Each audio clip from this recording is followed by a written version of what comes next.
Hi, my name is Christina Mendez, and I want to talk to you today about Chapter 4, Nonverbal Communication. How many of you have been on a bad date or an equally bad job interview? I think everyone has at one point or another.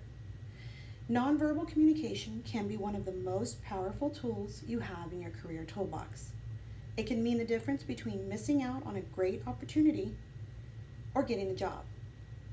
I have worked in human resources for over 10 years, and I wholeheartedly believe that nonverbal communication is one of the most important aspects to succeeding. For this purpose, I want to give you an example of when nonverbal communication affected me in my business life. Nonverbal communication and body language can be extremely useful in business and in everyday life. One instance that I can recall when this concept directly impacted my business career would have to be about 6 years ago when I first interviewed with Northside Independent School District for the position of Risk Management Program Specialist. I can remember being extremely nervous going into this interview. I met with a panel of 6 directors who each had individual questions for me to answer. The questions were the usual interview questions that entailed experience, background, and job qualifications. During the interview, I noticed one of the directors with his arms crossed and a bit of a scowl on his face.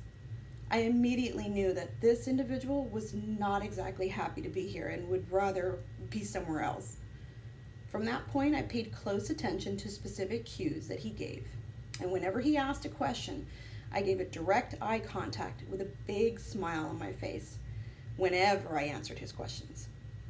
This way he felt I was paying very close attention to him directly and was very attentive to him as well, along with all the rest of the directors.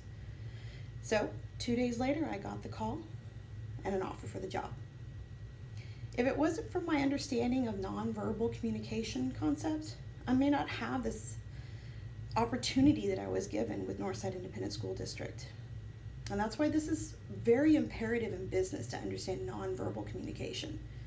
So in conclusion, I hope my story helped you understand how important nonverbal communication is. Thank you.